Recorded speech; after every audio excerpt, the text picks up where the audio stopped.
But साहब, Sweden या Germany, कौन सा कंट्री बेटर है? अच्छा यार, सबसे पहले एक चीज़ कि कोई भी कंट्री परफेक्ट नहीं है। हर कंट्री की कुछ गुड साइड और कुछ बैड साइड है, ठीक है? अगर आप स्वीडन और जर्मनी की बात करते हो ना, तो हम इसे मुख्तलिफ तरीकों से देख सकते हैं।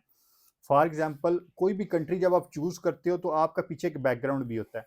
फॉर एग्ज़ाम्पल, आप जर्मनी या Sweden as a student choose कर रहे हो, आपने जॉब करनी वहाँ पे जाकर, आपने बिज़नेस करना है, जॉब से मतलब आप वर्क परमिट पे जा रहे हो, या आप यूरोप के किसी सिटी के अंदर बैठे हुए हो, यूरोप के किसी कंट्री के अंदर बैठे हुए हो, आप वहाँ पे मूव होना चाहते हो और आपका दिल ये भी है कि मैं अपनी फैमिली बुला लूँ वहाँ पे जाकर, ठीक है? जैसे लोग ग्रीस से स्वीडन आते हैं, या मुख्तलिफ अपना स्पेन वगैरह से स्वीडन आते हैं, फिर अपनी फैमिली को बुलाते हैं। आप इस एंगल से देखना चाह रहे हो।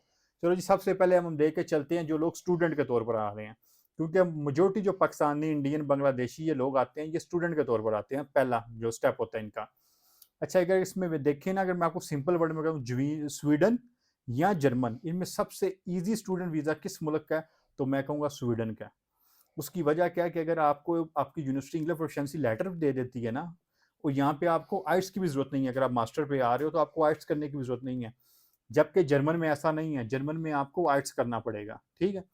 उसके अलावा थोड़ा उनका जो वीज़ा की रिक्वायरमेंट है ना, इवन के स्टूडेंट की, वो बड़ी टफ है। और स्वीडन ऐसा मुल्क है कि जिसका 99% वीज़ा रेशो था, अभी भी है, स्वाय पाकिस्तान को छोड़कर। पाकिस्तान को सिर्फ एक अकेली कंट्री है जिनको उन्होंने थोड़ा टफ किया है, लेकिन पिछले 2 सालों से वो अच्छे खासे वीज़े दे रहे हैं पाकिस्तानियों को, ठीक है? अब ये आ गया सवाल कि वीज़ा आसान किस मुल्क का है, स्वीडन का या जर्मन का, ठीक है? अब आते हैं बात उन लोगों की जो लोग अपनी फैमिली को किसी न किसी स्वीडन के मुल्क में हैं, वो अपनी फैमिली को यूरोप के मुल्क में हैं, वो अपनी फैमिली को बुलाना चाहते हैं। स्वीडन में फैमिली बुलाना बहुत आसान है कदरे कंपेयर टू जर्मन के। क्यों? अगर आप अपने स्पाउस को भी बुलाना चाहते हो, आप बेशक पहली दफ़ा वर्क परमिट पे चले गए हो, आप बेशक वहाँ के नेशनल भी हो जर्मन के, ठीक है? या किसी यूरोप के किसी मुल्क से वहाँ पे गए हो, अगर आप अपनी फैमिली को बुलाना चाहते हो, तो आपकी जो स्पाउस है, उससे लैंग्वेज कोर्स करना पड़ेगा जर्मन का, ठीक है? फिर आपको एम्बेसी की अपॉइंटमेंट चाहिए, जो एम्बेसी की अपॉइंटमेंट आपको मिलेगी काफ़ी देर बाद, साल बाद मिले, 1.5 साल बाद मिले। और इनका वीज़ा सिस्टम भी बड़ा चेंज है, पहले कोई 3 माह का देते हैं, इस तरह करके देते हैं, वो एक टाइम पे नहीं देते। अब उससे कंपेयर अगर हम बात करें स्वीडन की, तो स्वीडन जो स्पाउस को वीज़ा देता है, उसमें किसी किस्म की वो लैंग्वेज की रिक्वायरमेंट नहीं है।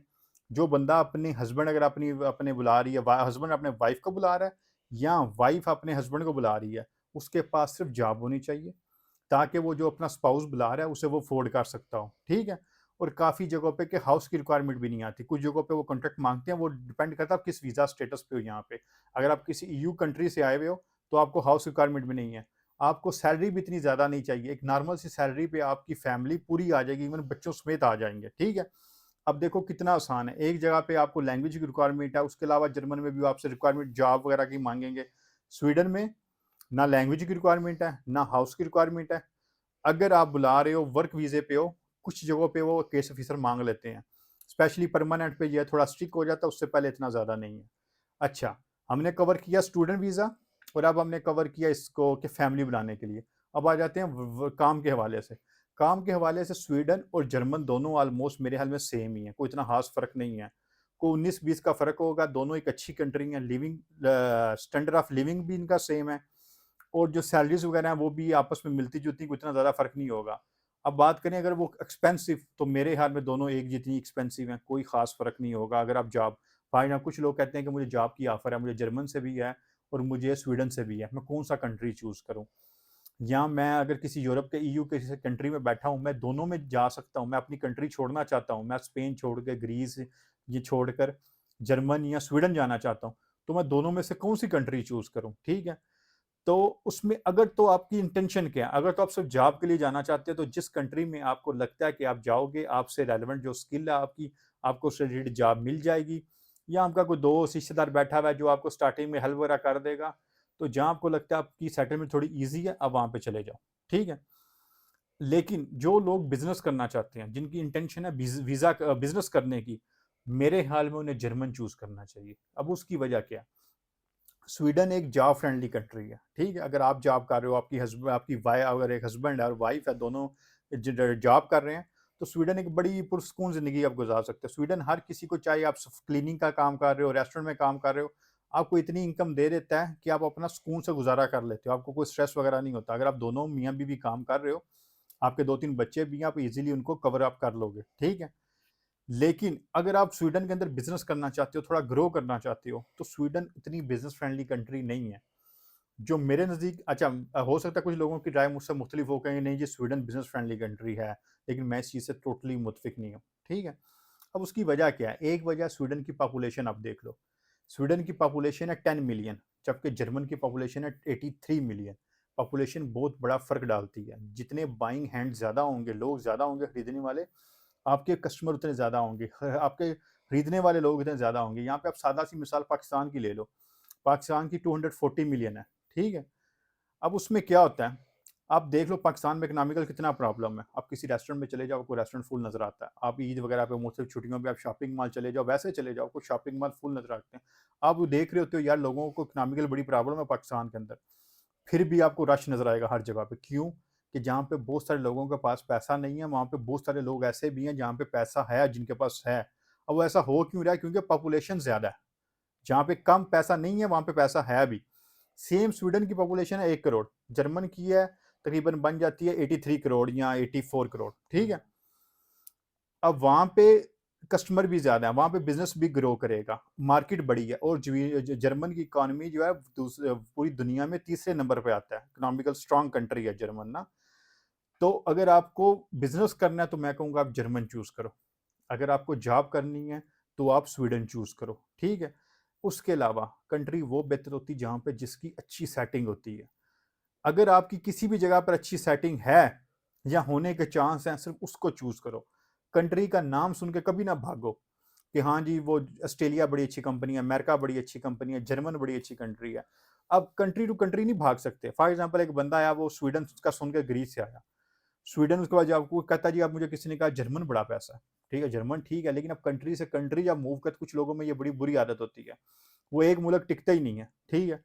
अब वो ग्रीस का वो स्वीडन जाएगा, स्वीडन जैसे जर्मन जाएगा, जर्मन से उसकेगा नहीं यार फ्रांस जा, फ्रांस बड़ा काम है। ये कंट्री से कंट्री ना घुमा करो कभी भी। जहाँ पे आपकी सेटिंग अच्छी हो जाती है वहाँ पे स्टिक किया करो, वहाँ पे रहा करो। ये वीडियो बताने का मकसद होता है उन लोगों के लिए जिनको थोड़ी बहुत इन्फॉर्मेशन चाहिए, जो कंपेयर करना चाहते हैं इन चीज़ों को लेकर, ठीक है। और जिनकी रिक्वायरमेंट है मूव करना। रिक्वायरमेंट है और इन्फॉर्मेशन के तौर पर, ठीक है। आपको कम से कम पता हो कि किस कंट्री में क्या चीज़ें हैं, ठीक है। अगर आप फैमिली बुलाना चाहते हो स्वीडन बेस्ट है, ठीक है। अगर आप स्टूडेंट वीज़ा के तौर पर आना चाहते हो और आप कंफ्यूज हो कि किस कंट्री के ज़्यादा चांसेस हैं, जर्मन या स्वीडन में से, तो स्वीडन। लेकिन जर्मन में क्या है, फीसेस नहीं है। स्वीडन में हाई फीसेस हैं, आपको फीसेस देनी पड़ेंगी। स्कॉलरशिप के चांस हैं, लेकिन फीसेस भी वो मांगते हैं। अगर स्कॉलरशिप नहीं मिलेगी, हाई फीसेस होती हैं। और जो भी स्टूडेंट वीज़ा पे आना चाहता है वो कम से कम अपनी 2 फीसेस का इंतज़ाम करके आए, क्योंकि 4 माह बाद वो दूसरी फीस मांग लेते हैं आपसे, ठीक है। ये थी हमारी आज की वीडियो। मैं वीडियो को लेंथी नहीं करना चाहता, ठीक है। इसके अलावा अगर आपको कोई भी सवाल हो, आप हमसे कमेंट्स में पूछ सकते हो, ठीक है। या किसी और कंट्री के बारे में पूछना है, आप हमसे पूछ सकते हो। और हमारा जो यूट्यूब चैनल है इसे ज़रूर सब्सक्राइब करें, ठीक है, और दोस्तों से हमारी वीडियो शेयर करें। सबर साहब हमें ये तो बता देना कि आपकी नज़र में कौन सा कंट्री बेस्ट है, स्वीडन है या जर्मनी? यार मैं इस वक्त मतलब क्या है ना, आपकी रिक्वायरमेंट क्या थी? मुझे सबसे पहले यूरोप आना था, मुझे लगा स्वीडन ईजी है। अब मैं आप एक मिसाल है कि आपने बड़ा अच्छा सवाल से आप समझा सकते हो। मुझे स्वीडन ईजी, मुझे पता था स्वीडन ईजी है, मैं स्वीडन आ गया। अब फिर मुझे यहाँ पे सेटलमेंट चाहिए थी यूरोप के अंदर। अब मैं क्योंकि स्वीडन आया तो मुझे पता था स्वीडन एक बड़ी अच्छी कंट्री है, स्वीडन में आप सेट हो सकते हो। जिस दिन मैं स्वीडन आया उस दिन से लेकर 6 साल बाद एग्जैक्टली मेरे पास पासपोर्ट था। और मुझे नहीं लगता इतना फास्ट तरीके से कोई भी मुल्क आपको दे सकता है। अभी अगर आप मैं देखूँ ना, अभी मेरी सोच है बिजनेस करने की, बढ़ने की, ठीक है। अब मैं स्वीडन में कर रहा हूँ, लेकिन मुझे पता है यहाँ पे वो ग्रोथ नहीं है। अगर मैं जर्मन में होता वहाँ पे जितनी ज़्यादा अपॉर्चुनिटी थी, ठीक है। तो अगर मैं बिजनेस के लिहाज से देखूँ तो मैं कहूँगा जर्मन, जर्मन बेस्ट है, क्योंकि मेरी से सोच और है। जो पाकिस्तान बैठा है उससे तो पहले यूरोप आना है ना, आगे की कहानी उसकी बात की है। अगर कोई बंदा फैमिली बुलाना चाहता है तो वो ज़ाहिर वाला स्वीडन को चूज़ करेगा। तो इसलिए हर बंदे की रिक्वायरमेंट के हिसाब से चीज़ें होती हैं, ठीक है। ठीक हो गया बट साहब, चलें, बहुत बहुत शुक्रिया ओके जी, अल्लाह आपने। हाफिज़। थैंक यू जी, अल्लाह हाफिज़। अल्लाह